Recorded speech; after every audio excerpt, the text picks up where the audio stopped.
Hi and welcome everybody to the Happiness Safari podcast. My name is Nadine. I help nomad entrepreneurs on their life journey to find themselves and create a positive mind and health set so they don't burn out while reaching their goals.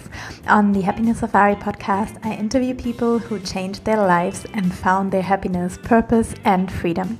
Today on the podcast, I interviewed Deborah, not just a dear friend of mine, but Deborah actually changed my life. Deborah Small, a naturalized Canadian citizen born and raised in Cape Town, South Africa, embarked on a personal journey over 20 years ago, a journey to discover who she was. Deborah's journey began with learning yoga. Eventually, she went from learning to teaching, having acquired over 20 years of practice experience in Africa, Asia, the Middle East, Europe, and the Americas. Her endeavour of growth and wellness has only continued to flourish from there, with the spirit of assisting others throughout their journey being most prevalent in their actions and pursuits. Today, that journey has brought Deborah to where she currently is, an internationally acknowledged author and renowned expert practitioner within the field of holistic healing. Deborah holds qualifications as integrative reprogramming technique facilitator, yoga instructor, nutritionist, and instructor of advanced breathing techniques for self-healing. She is also a practiced and experienced guide and facilitator in programs, workshops, and retreats. Deborah also holds a degree in psychology from the University of British Columbia. Deborah and I will talk about how she changed my life. And we speak also about yoga and the benefits of it, about family constellations, and so much more. And I'm so happy to announce that Deborah and I will host a yoga retreat together in Bali in February next year. Are you ready for big change in your life and to propel into the next awesome phase of your life? If you're struggling with stress and getting rid of it in your day-to-day life, you could use some time away to dig into what's causing tension, tightness, or blockages in your body, then please join us in Bali for the upcoming heart-centered yoga retreat. Imagine that by the end of this week, you will have new insights and inner strengths, plus you will feel a deeper connection to your body and your soul, feeling relaxed, soothed, and happy. Please join us. We're a very international community. People from Canada, Europe, and Kenya are joining, and we have a couple of rooms left. So it would be amazing if you guys can join me and Deborah in Bali and enjoy practicing the original Bikram yoga in a hot room. You will stay in a beautiful hotel in the center of Ubud. We will do very fun excursions such as rafting, but also we will introduce you to traditional Balinese ceremonies, and we will bring you to a temple where we'll do a sound bath together. So overall it will be a very healing, spiritual, but also fun and relaxing journey. So amazing 8 days we'll have together. If you want more information, I will put all the links for you in the show notes. And coming back to this episode, you will learn why we're running a program, how you can change your programming, how meditation can change your life, how you can stop feeling like a victim, and you will learn about the benefits of Bikram yoga. And now I hope you enjoy this episode. Hi Deborah, welcome to the Happy Safari podcast. Very happy to have you. Nadine. Thank you so much. And I would like to ask you actually, not how you are, but what are you most grateful for today? Oh, wow. So actually where I am, I just woke up like an hour ago. It's a good question to ask early in the morning. But yeah, early in the morning, the mind is not quite awake yet. So there's not many thoughts there. So let me think about, there's so many things to be grateful for. I mean, I can start by just having my breath. I guess without our breath, we won't be alive. So I'm so grateful for my breath and also for my body, because the body does a lot of work for us, and without the body, we can't be here. So those are the basic things for me to be able to be here. And then, of course, I'm grateful for my family and grateful for the people around me, for Mother Earth. So there's just I would say the things that I'm most grateful for is the things that allows me to have an experience here. Yeah. Very good. And do you remind yourself, or are you practicing gratitude, or are you just aware? Oh, yeah. Yeah. No, I practice gratitude daily and as much as I can. I also try to show people, like people that I interact with on a daily basis, that I appreciate them and love them. And that can happen in different ways. It can be just a kind gesture to them. It can be actually saying that I love and appreciate you. I try to really tell people or show people, because it's something to know it in your head or to think about it, but when you show it, it's different. Yeah, definitely. Yeah. And I think that's very important, that we have to remember to show that gratitude, not just to feel it. Yeah. Or just the person on the street looking for some money, the homeless person or something. Just showing them, I'm grateful for you too, and we're going to help each other here, right? And would you agree that when you actually show it, then you also feel it more, right? Because 110%, of course. I always say that actually to people, that whatever you share, that increases in your life. So if you're sharing not such good things, they will come back to you too. And if you're sharing love, compassion, peace, 110%, those things come back to you 100 times. Yeah. Everything that you share increases. Yeah. Very true. Yeah. And then as it's early in the morning for you, how do you actually start your days? Oh, yeah, I have a very good ritual. I start my day waking up, and probably what I try to honestly do is I try to not pick up where I left off yesterday. So try to keep the mind clear from yesterday, because we have a tendency to pick up the problem straight away. Like, where did I leave off yesterday? What problem couldn't I solve? So I really try not to pick it up and to just wake up. Where I live, we have beautiful trees. So I open up my blinds and I look out, say good morning to the trees. And if the sun is up, say good morning to the sun. That's how I like to open and start my day. And then I meditate, because the first thing before all these thoughts start coming in is, again, to keep calm, keep the system calm, keep the system clear, meditate. And then after my meditation, I take care of I have a meditation page that I post every day, a meditation. So after I've done my meditation, then I post a meditation there.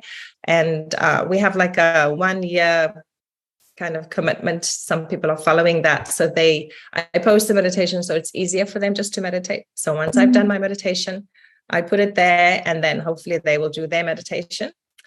So you record a new meditation every day for them? I don't record every day. I also use other teachers' meditations. Like there's plenty of teachers. So once a week, I do a live meditation on that page. And then the rest of the week, I try to post something every day, something different. Nice. And so then I do, that's one of my first things I do. And then I start taking care of my body. Okay, I'm going to drink I have some greens that I drink, and maybe I have a cup of tea. So slowly start to take care of what does my body need, right? Yeah. And then most days I'll have a yoga class. And then on the days when I don't have a yoga class, I have another, maybe I'll go for a hike or I do something. So that's how I start my day. Take care of the physical body, and then the rest of the day starts. Yeah. Right. Yeah, that's usually how I start my day. If it's possible, like when I'm at home with my routine, it's possible, but sometimes when I'm traveling, it's not always possible for those things. But for sure, the meditation is going to happen. Yeah. I remember that, because when we were traveling together and when we were in Mexico together, we were meditating. I remember.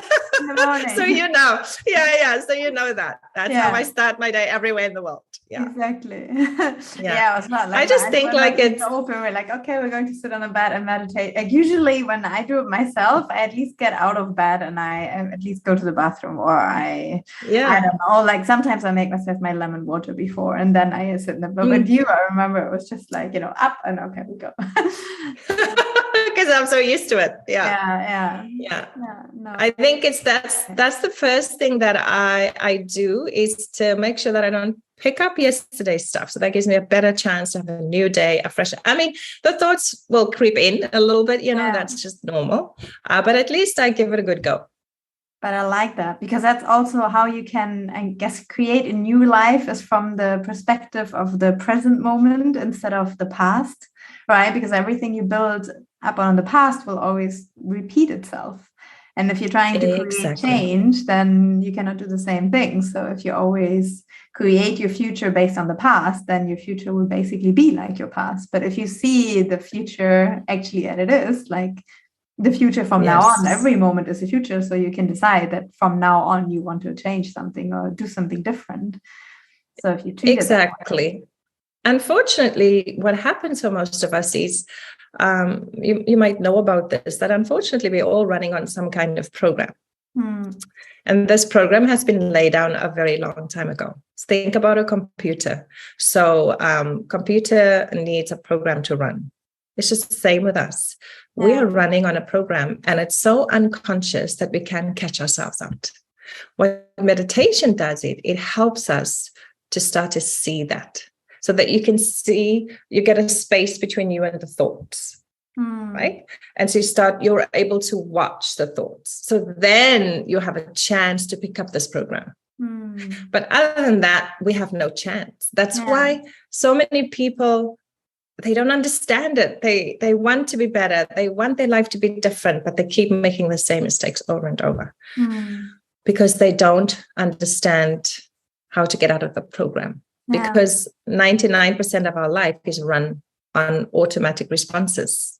Just like you said, it's everything about how we responded in the past, how we try to protect us from the past, how we try to build the walls because of the past. And then we completely miss out on the present. And that's what meditation can help us with, and also breathing techniques. So for me, that's why on the daily, I think that's a very important thing to do, is to make time so that I can understand and see that I am not my thoughts. I am not my feelings. These are just things that I'm experiencing. But I am bigger than all those things. And I am the one that has been here before that thought or that feeling arises. And I will be here when that thought and feeling subsides again. So that's part of being in your power. When you understand that, you have a chance to get out of the program. And then it's not to say that it's a bad thing. It's just some of these programs were laid down when we were very young. And when we're very young, we're quite vulnerable. As little kids, like let's say 3, 4, 5, 6, you're so tiny and the world seems big. And so you create your reality from that 3-year-old perspective, and you don't even know it. You're just running. True. Yeah. But it's, as you are like a yoga teacher, and also I know you're a coach. Correct. You coached me in the past. And I remember that when I was so stuck in my head and I was, depressed, and you say like people are depressed because of the things that happened in the past, because of the memories of the past.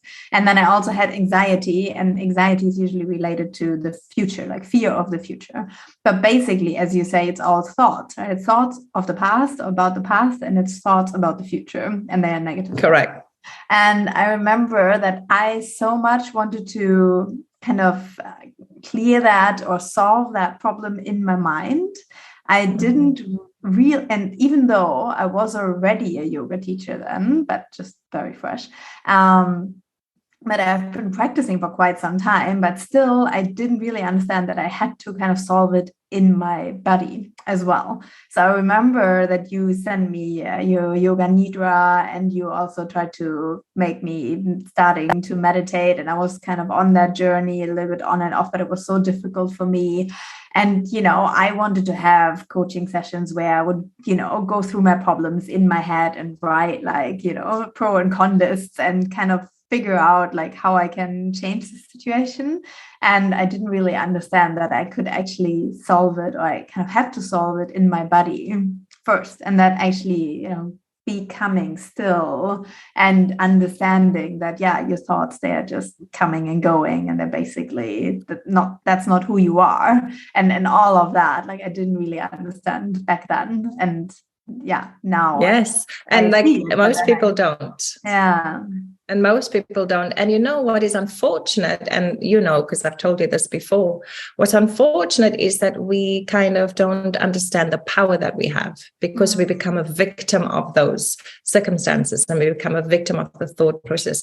And in many instances, we also become addicted to that. And that's really the problem. It's like, oh, and when you kind of say that to people, they might get offended, because they're like, I don't want to be in this position. I want to be happy. But no, if you want to be happy, you will be happy. But you have put conditions on your happiness. You've said, I'm going to be happy, but if this happens, then I can't be happy. If that happens, then I can't be happy. And life is just happening. It's not asking you, oh, if it rains today, will you be happy? Or, oh, if the wind blows this way, will you be happy? No. Life is happening because it's been happening for billions of years. And so the only power that you have is to change your point of view about everything. Like, what happens to you and how you respond to what happens to you, that's your power. Right. And that's what's going to make the difference in your life. So you can change, like, let's say if somebody comes along and they take a bat and they break your arm, you're not responsible for that they came along and broke your arm, but you are responsible for the healing of your arm. And you're also responsible not to create that trauma over and over and over again. So if you keep thinking every 5 days, oh, that guy, he broke my arm, that guy, he broke my arm, and you just hate them or feel resentful towards them. So that's all being transmitted in your body. In your body, like you said. So you keep being the victim of that one circumstance that happened 10 years ago over and over and over and over again. Once again, listen carefully. I'm not saying we're excusing the person who broke your arm. We don't know why they did that. But you are responsible for healing that. And if you choose to stay the victim of that one incident your whole life, do you think would you want to change that? Of course you want to change that. Because you want to be happy, because maybe we don't even know that person's alive anymore, where they are, but you're still feeling that resentment in your own body. So it's not smart. No, but it's difficult. And I understand for people that it's also difficult. Yes, of course. But it's difficult, but it's also not. It's also simple. It's like the yoga practice, right? It's very simple, but it always takes a choice. That's one thing listeners have to understand, is that we always have a choice. Yeah. That's your superpower. You can choose. Very true. You have to choose. That's it. Yeah. I read that recently, that actually every emotion stays with us maximum for 90 seconds.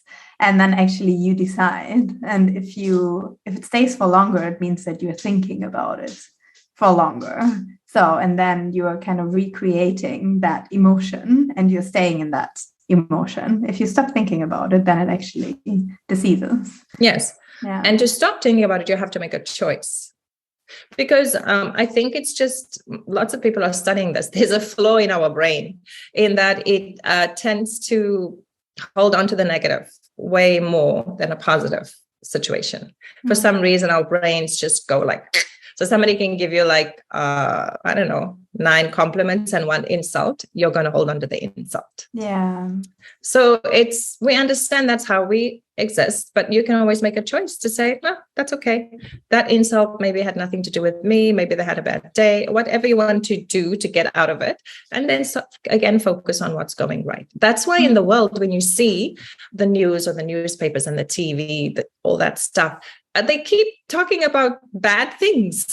And the whole world is spinning because they keep talking this bad news. Bad, bad, bad. So that's why you have all these heightened people. That's, everything is bad. But no, actually it's not.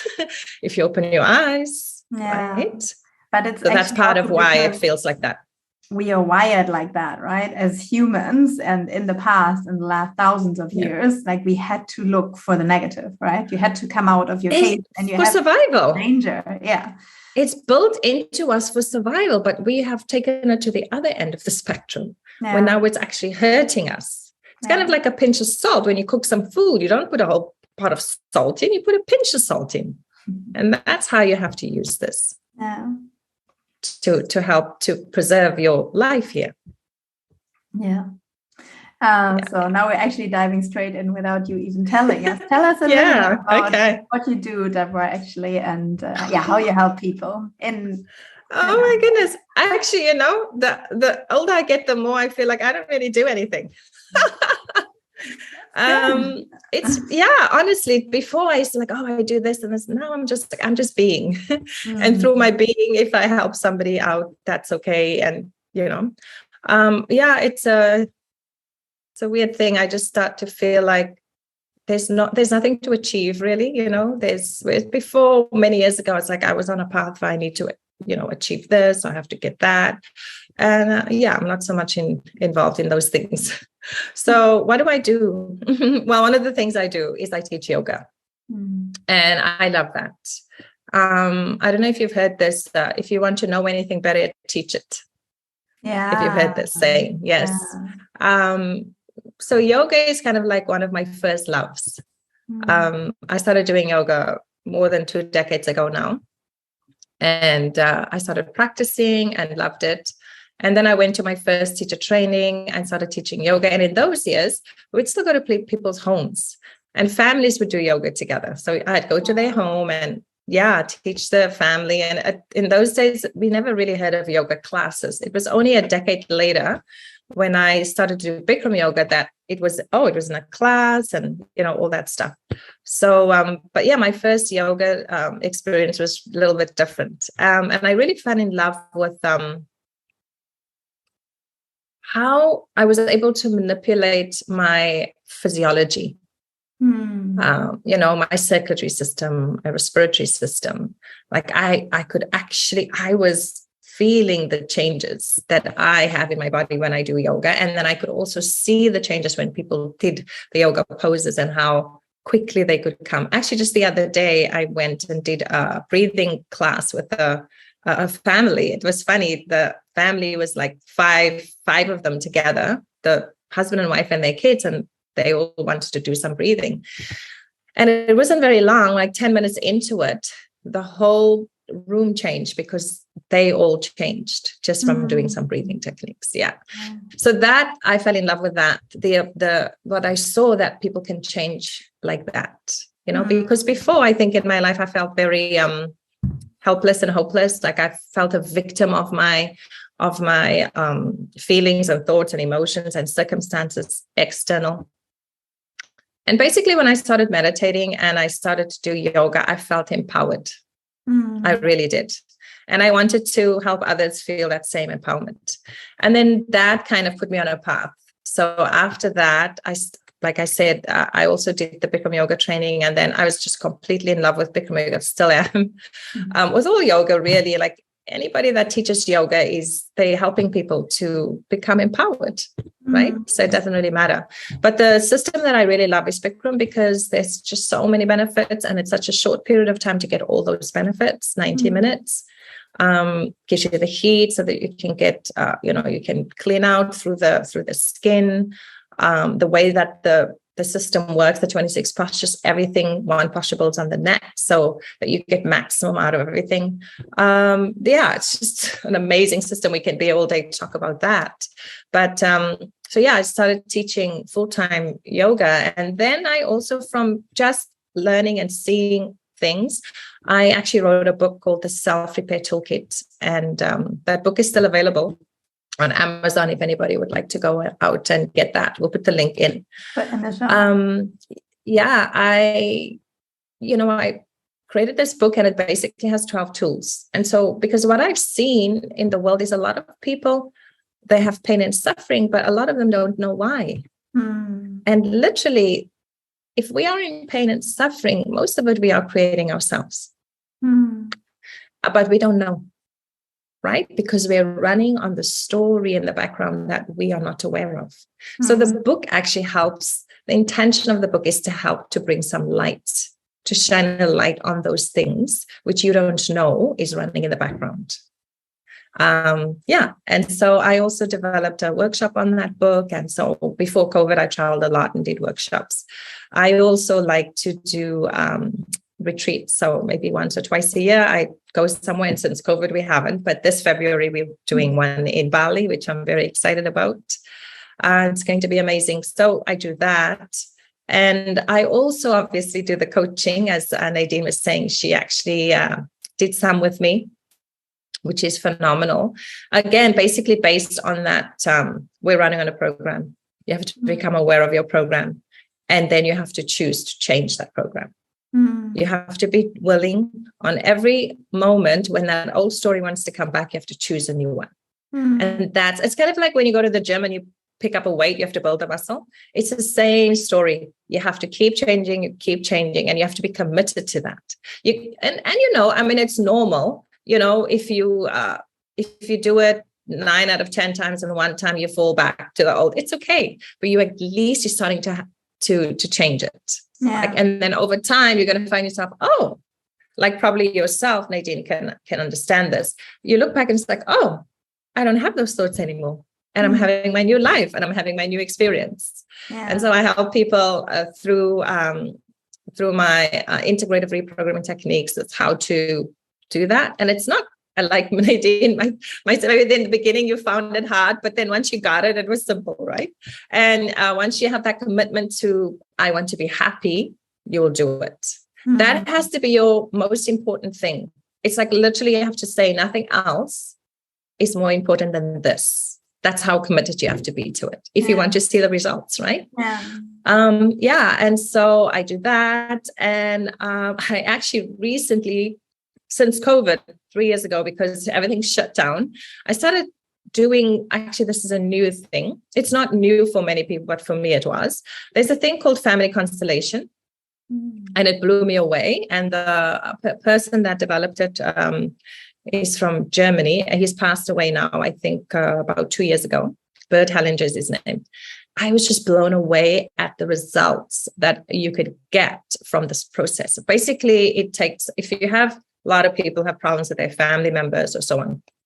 So if there's an issue, pain and suffering around that, we can do a family constellation. And before COVID, they would use people to play these roles, but now we just use objects and it works the same, because everything works on this, that there's a field that you can access anything, and that's literally what it's about. So I started doing that, and I started offering that service, and people have had great results with that, right? You do that and so online?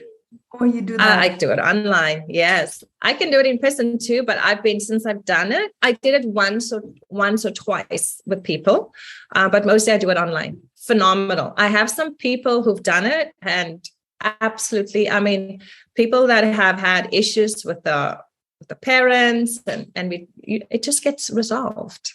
It's crazy, because amazing. I've been wanting to do it so much, and then I've seen it in your newsletter, and I've been wanting to ask you about it, because I thought, she really doing this online? Because I've been looking for this for a long time. It kept coming back in my mind. That's something I've tried. And I heard also it's phenomenal. Every time I do it, I'm just like shocked at the results, like literally. But how? Okay, so can you quickly talk us through how it works if you would do it with somebody online?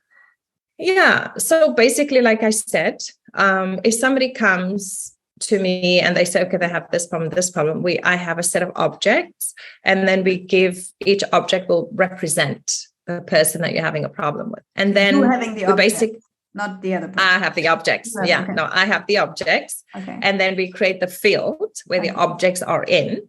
And then, the objects start, it's hard to explain it because it just works. The object starts showing you what you need to know, the other person on the other end. And then, of course, I can also interpret both ends. And so, it's very, very cool. Like I said, I've done it for myself. I've done it for others. And that's one of the things that it kind of happened by chance, that I got onto this training.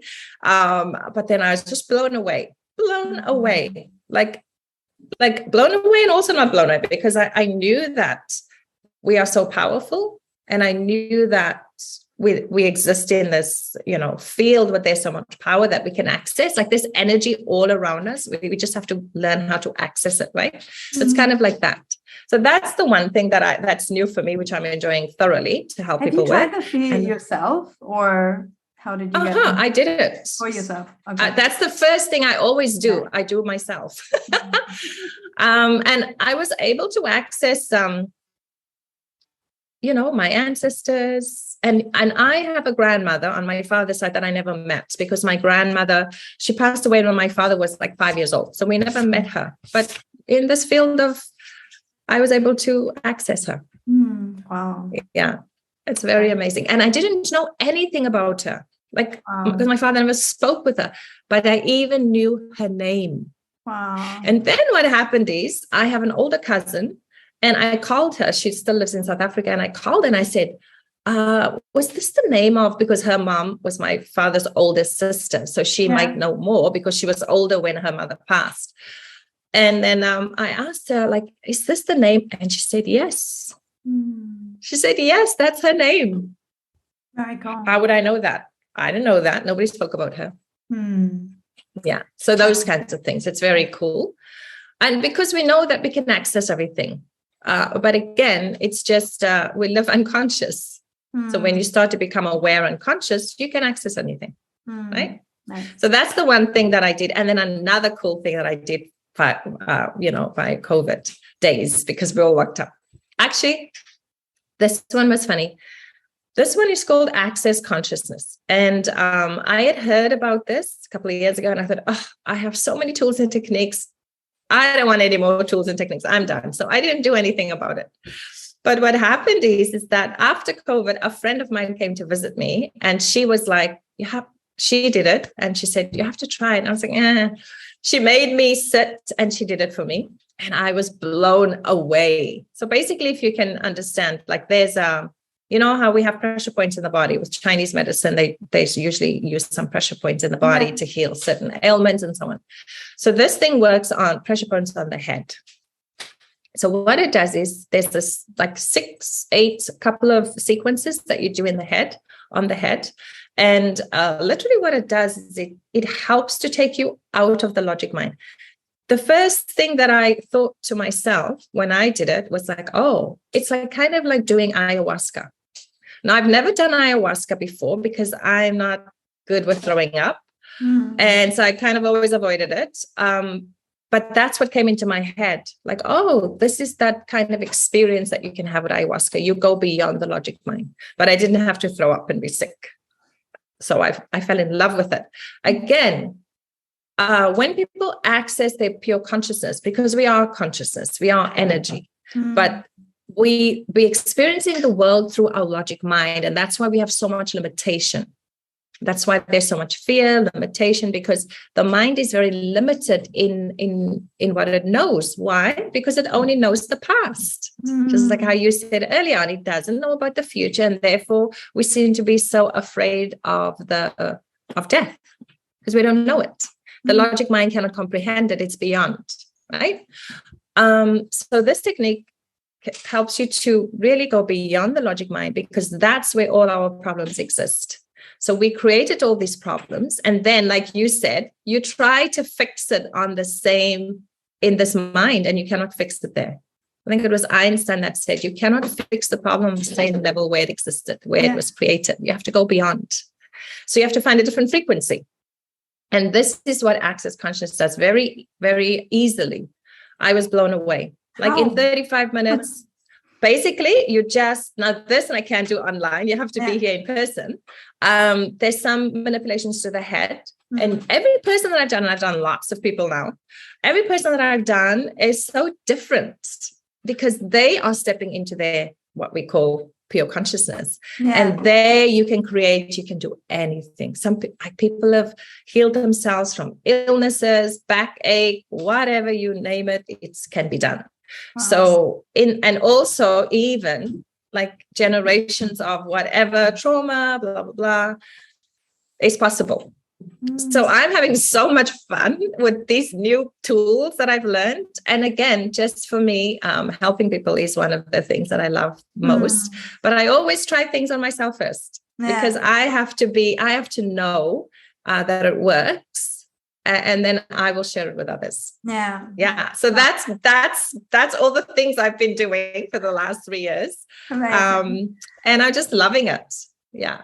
Yeah, I wasn't worried that you would be bored. No, I wasn't. And I started teaching yoga online, which is like, it was crazy. The first time I ever did that, I was like, oh, I don't know if I like this. And I still do it now. Even the pandemic is over. I still teach once a week on a Sunday. I actually have a subscription package that I offer to people. It's like $27 US. So in that subscription, you get like once a month, we get together and we talk about the book. So the book is there, the book is online, and there's a workbook so you can do the work. And so once a month we get together. So if you have questions, you can come and ask them. And then once a week, you get the Bikram yoga class online on Sundays. So all that in the package. And there's about 5 of my meditations, which includes that yoga nidra meditation that you talked about. So I just want to help people to get out of the story, right? If it makes them unhappy. Nice. So that's what I've done during the COVID. I've created all that. So anybody can just sign up. I'll put the link here too for you. I'll send it to you. Anybody can sign up for that. And then, if you want to, you can take my class once a week on Sundays. I took your class on Sunday. Yeah. I know you did. Yeah. During the pandemic. Yeah. So that's all the fun stuff that I've been doing. That's what I'm saying. I don't feel like I'm working anymore. It's just all fun. Yeah. Yeah, that's how it should be, right? But okay, what I want, so many questions. Wait, where do I start? But first of all, this is all about the journey, right? And so I'm actually not sure if I even know. But when did all of this start? Like when you said before you also had limitations and you were always the way you are. I think I have one memory that comes up for me. I think I always had, like, since I was very young, like I think at 5 years old already, maybe 3 or 4 or 5, I always looked at the world a little differently. And I always felt like I had this connection to something, but didn't know quite what it was. But, teenage years comes, and teenage years really pushes us into the body because it's so physical. And then you basically just move away from any knowing that you have because you're so consumed by the body and what the body's doing. And you have boobs and you have this and, you have hairs. And so I think it's meant to be like that because that's how we need to be involved in that for survival. Because if we don't reproduce, then we will not be here as a species. So I think that's necessary. But okay, so that happened. And then I think when I was in my early 20s. I grew up in a home where we went to church. And so I knew about God. Well, I was taught about God and Jesus and all that stuff. And it really resonated with me. There was a part in my, within myself that connected with the God or the Jesus or the goodness that Christianity wanted to teach us. I did connect with that for a while. And but as I got older, I also saw the other side of that. But that's just the nature of life here. There's good and not so good with everything. I know that. So I think anybody, if you really truly embrace whatever it is that you're doing, if that's Christianity, Buddhism, Muslim, whatever it is that you're doing, you'll find the God. Because the God is within us and we connect to the God, however it's presented on the outside, right? But so I always had that kind of connection to the God, even though it was in a different form, right? And then when I was in my early 20s, of course, things happened, life happened, and I felt quite overwhelmed with my life and with the external situations of where I was living and so on. And I went to a talk by chance because at this stage of the game, I actually started to meditate. And through this meditation community, I heard that there was going to be a talk, and this guy came from the US. I was still living in Cape Town that time. He was traveling with his wife. He was a kinesiologist. And they were traveling and they're doing these workshops, just like how I do in our workshops. And I went there, and I don't remember much about the workshop, but it was about he was talking about consciousness and even things about the field, like how I was just talking to you about how to access things in the field, something like that. But the one thing I do remember was at the end of it, I had a little talk with this guy, and he said to me, if you want to be happy, you have to change the program. Just like what I was saying to you, and I forgot about all this.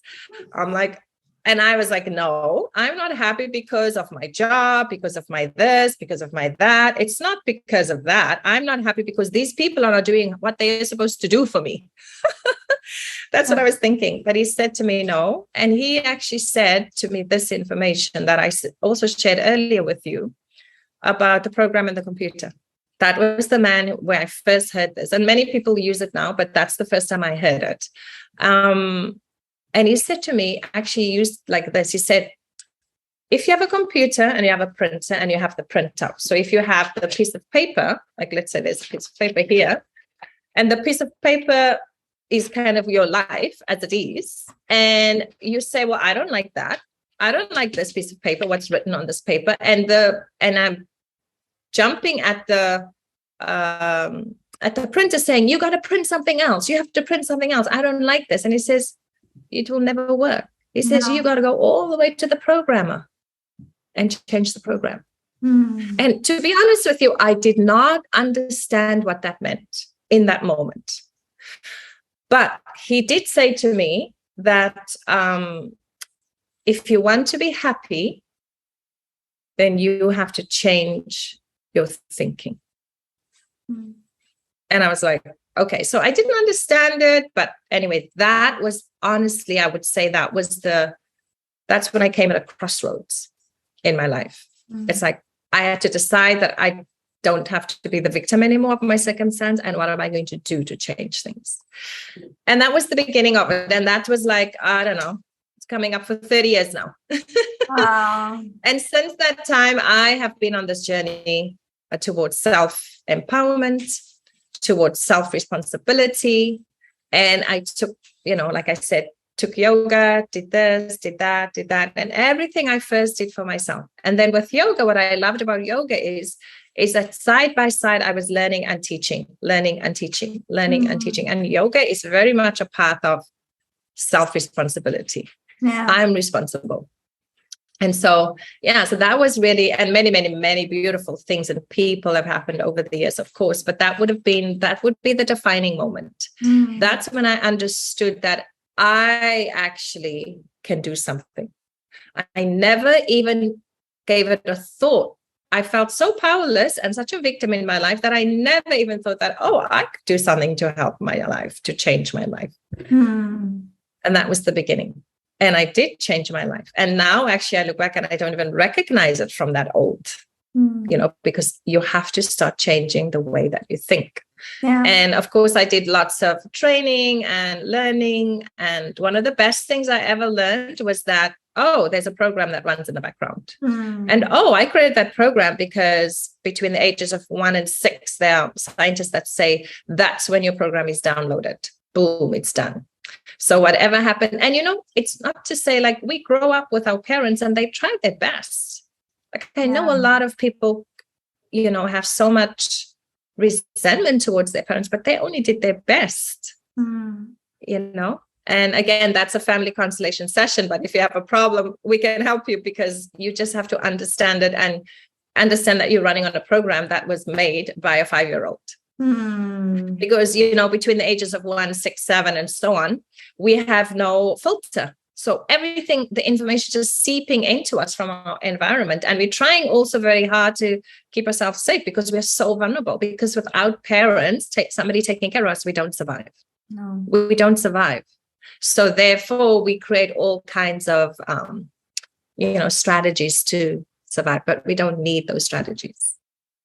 But now, our life is running on that and we don't know. So by the time we get to maybe from the teenage years up to 25, the frontal cortex starts, I think at 25, it finally comes together and you can make decisions that's like executive decisions. So you might have somebody who who wants to have a better body weight or something. So in her or his frontal cortex, executive decision-making process, they're like, I want to be this weight. But the program running in the background is saying, but I like cookies. Or whenever I saw my mother down or depressed, she used to eat. So that's what I do. So I don't understand why I'm doing these things, because I'm deciding that I want something different. Why? Because these two brains, they are not talking to each other. They exist separately. So when I try to help people with my coaching, with the techniques that I do, I try to let these two start to talk to each other. Let's introduce them to each other.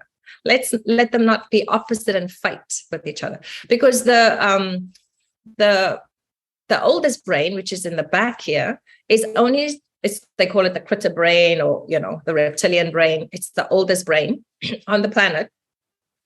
So its only really issue is that it wants to survive. It doesn't care about your happiness. It just wants to survive.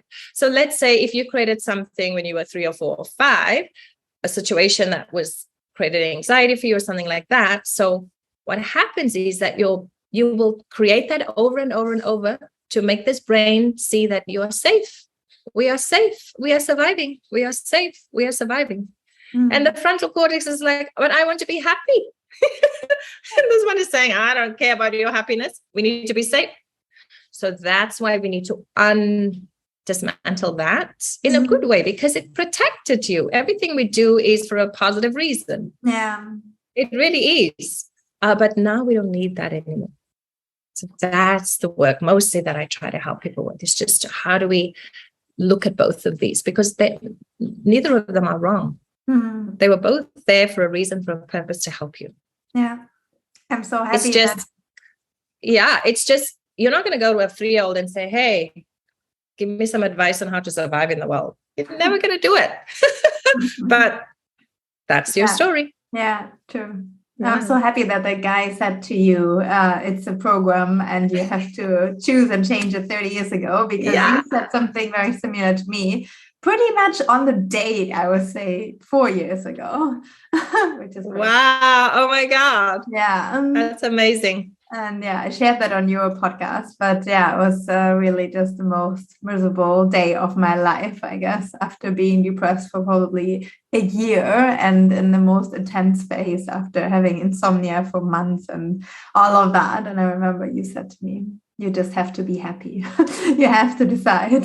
So basically, change your program and make a decision and work on it. What you said before, right? You have to put the effort in and you have to understand. And I mean, obviously, when you said it, something clicked, but also because of the work I've done before, like, I mean, all the yoga, the teacher training, the meditations, they're all built on each other. Exactly. But really in that moment, I decided that, okay, now this is done. And now. and I think mostly you didn't know that you had the power to change it. And you didn't know that you could change it. And you didn't even know that you were choosing not to change it all that time. Yeah. And that was something that you have to say delicately to people, because some people will just, there are some people in the world that they don't like me because I told the truth. Not me particularly, but, because you have to tell people, even if they're not ready to hear the information, because maybe later on, but you have to tell them the truth. And the truth is that you are powerful. And the truth is that you're choosing. Not you, but I didn't like what I said. Also, I was like, okay, exactly. She's not very compassionate. She's not the kind of like, therapist giving me a tissue. And I was just like, no, it's like, Nadine, this is you, and you can change it. And it's like all in your head, but you don't need this anymore. And I was and you're thinking it's easy for you to say because you're not suffering with this. Exactly. Yeah. Exactly. No, there has been a few people like that, but I can honestly say that more people find the solution, find the strength, and change their life. Yeah. Yes. Yeah. So very worth it. And that makes me happy. That makes me truly happy. Nice. Yeah. Very good. That leads me to the last 3 questions of the podcast, actually. Okay, let's go. So, what does happiness mean to you? Oh my goodness. Okay. So, this is a great question. And you can see the big smile on my face, because there are a lot of ways that I can answer this question. There's no right or wrong answer to this. But the first thing that came to my mind as we're talking about everything was when I was very young, like 5 years old. And to me, happiness was just, I was just happy. I was just happy. There isn't for no reason. I just had this happiness. Like I remember one day I was walking down the road with my mom, and a friend of my dad was coming from the other way. And we were walking, and he came to me, obviously talked to my mom a little bit, whatever. And he looked at me and he says, "Oh, you're always smiling, and you have a beautiful smile." And I never forgot that. I was 5 years old.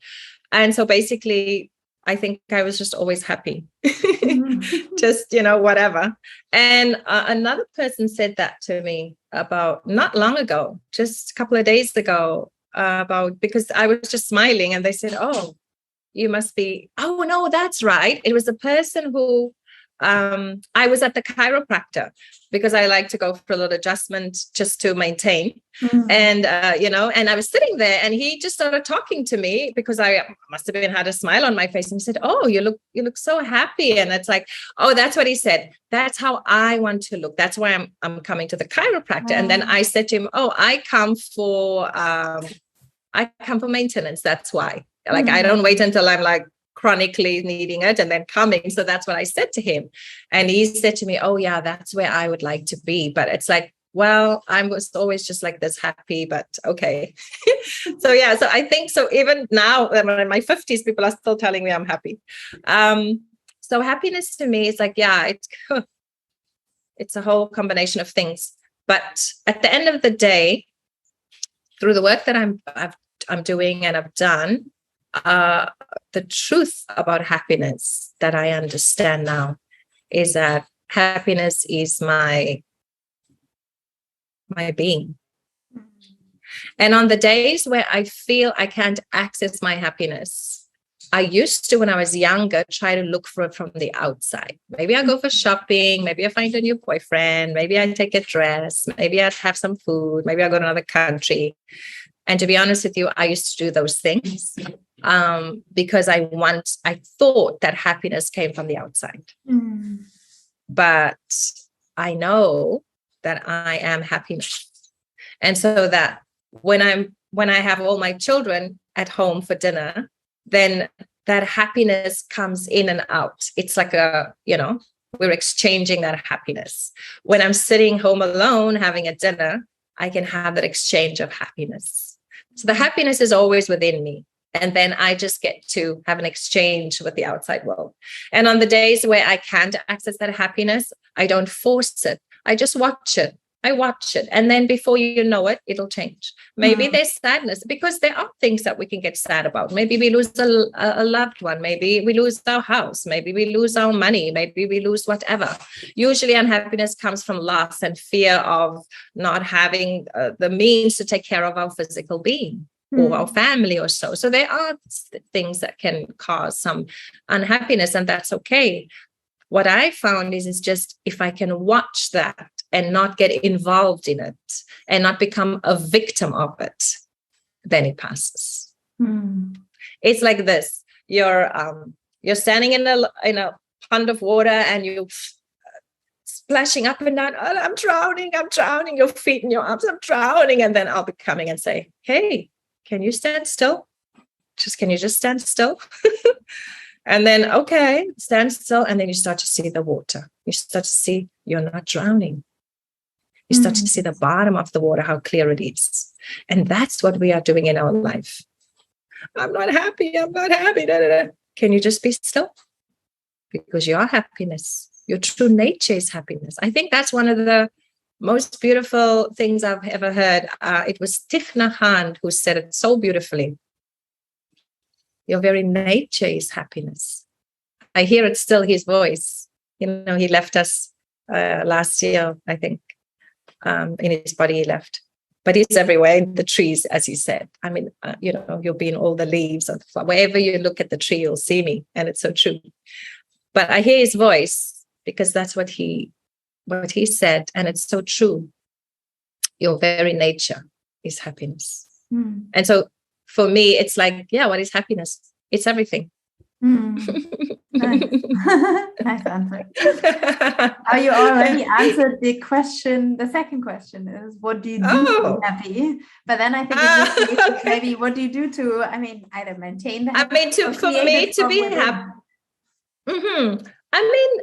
There are certain things that make me happy. Like I love to spend time with my kids because, they don't live at home anymore. So that makes me happy when we all make time together to do that.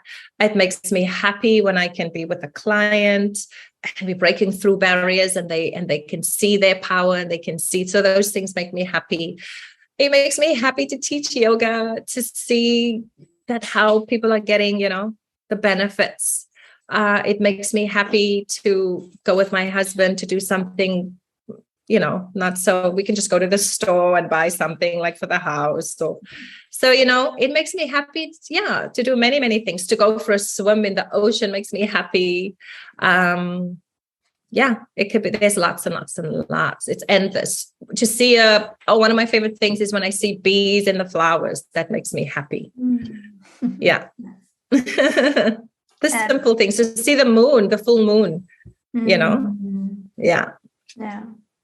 Makes me happy. What was the happiest moment in your life?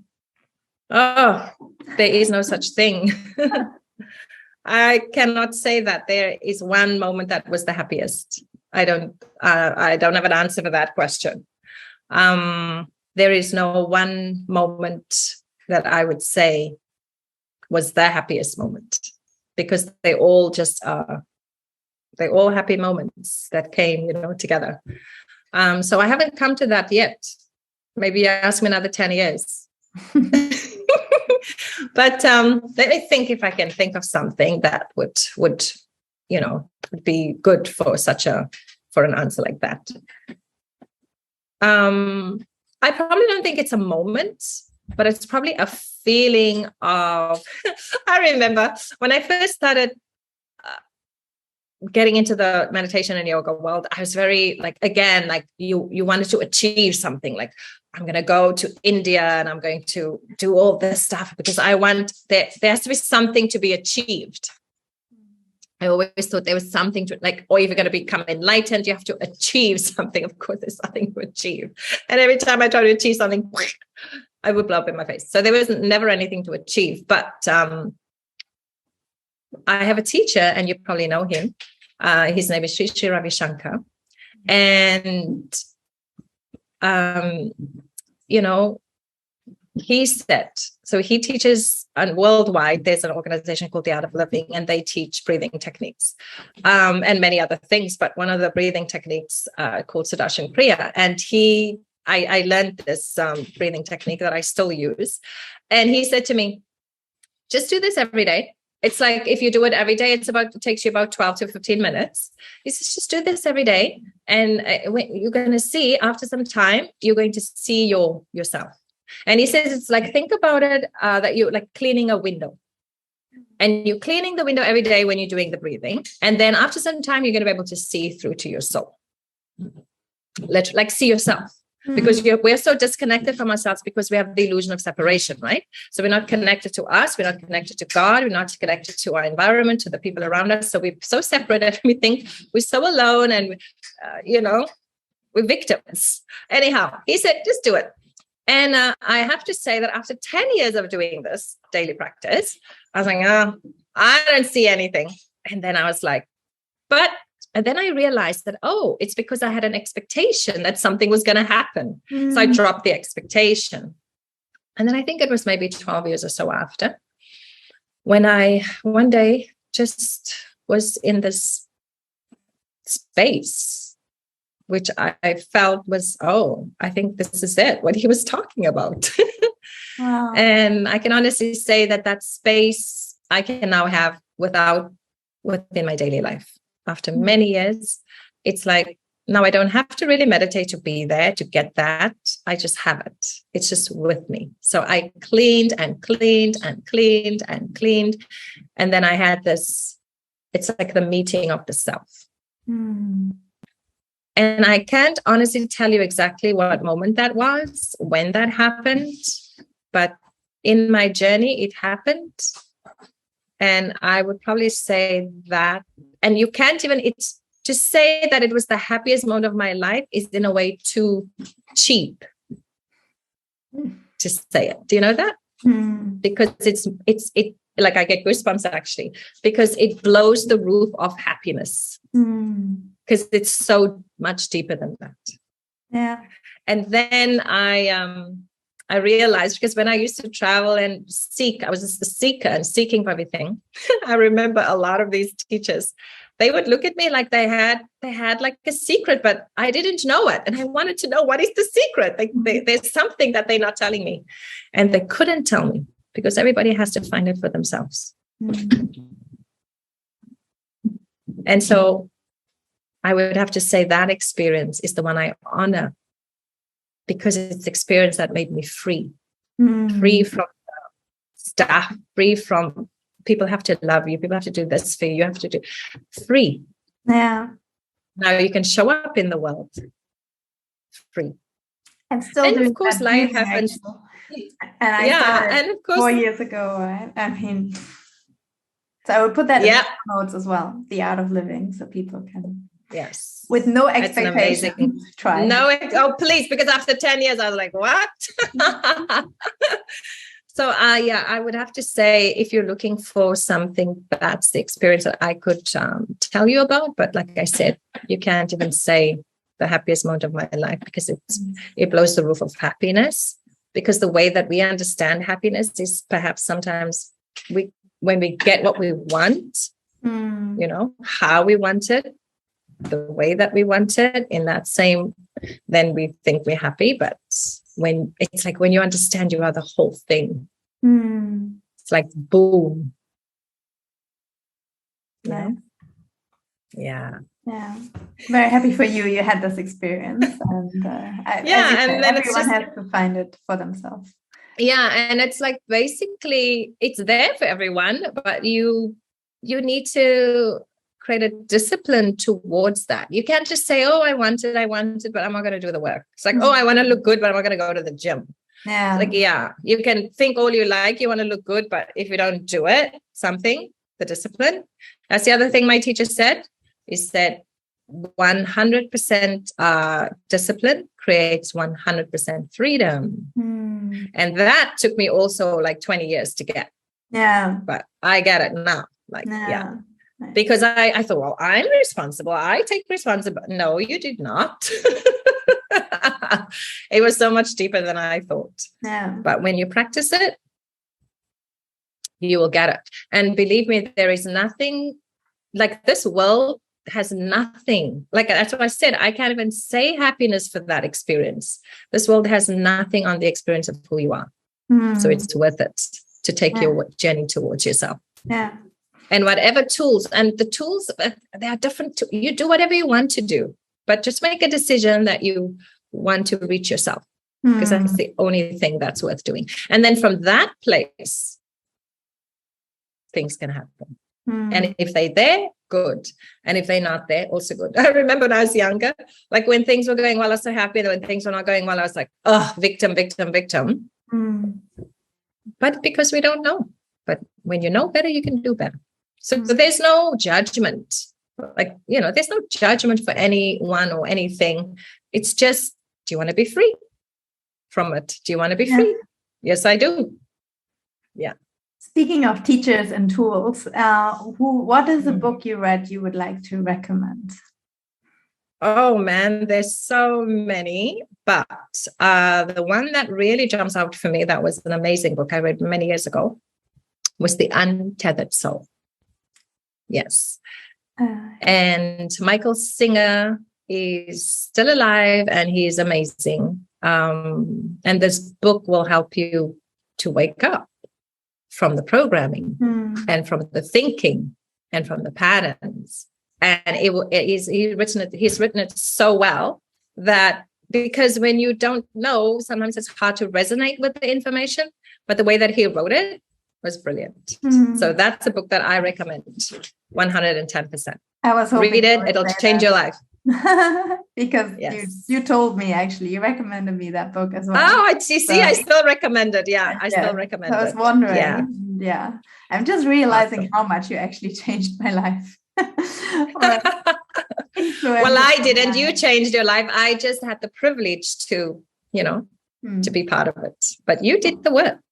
But let me thank you again, just because I have you here. And I'll take that. Thank you. Thank you very much.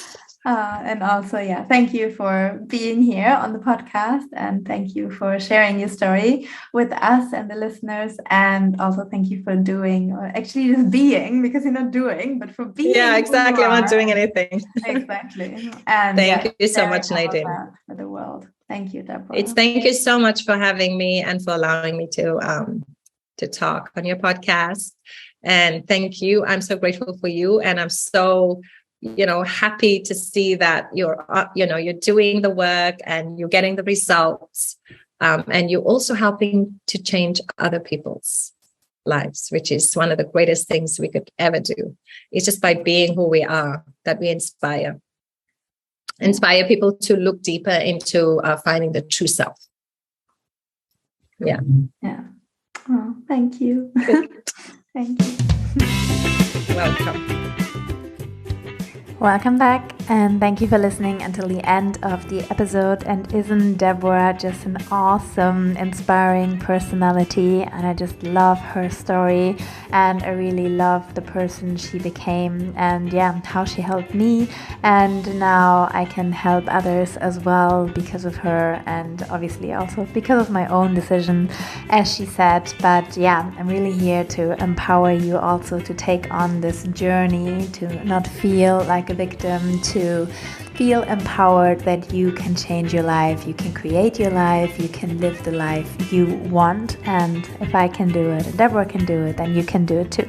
And if you feel like this was a good energy, please join us in Bali. Check the show notes and book your place on the website. And if you have any questions, I'm always happy to have a call with you. You can ask me anything. And in case we don't know each other, please reach out and let me know. Whatever you would like to know, I'm here to help you on your journey, no matter if it's online or if it's in Bali and you join us in person. So that is it. I'm also always appreciating it if you jump over to my Instagram and you comment under the episode, leave some love, some hearts for Deborah. She would be happy about that as well. And please rate, review, subscribe, and all that kind of stuff. That helps podcasts a lot. I keep going every week for you, and Deborah has a podcast as well. I launched her interview with me, I think 2 episodes back. So that's Deb Talks. So if you want to listen to her podcast, I will also put that in the show notes. And I wish you a wonderful day, evening, night, no matter where in the world you are when you're listening to this. And I hope you are well. And sending you a big hug, lots of love, and see you next week.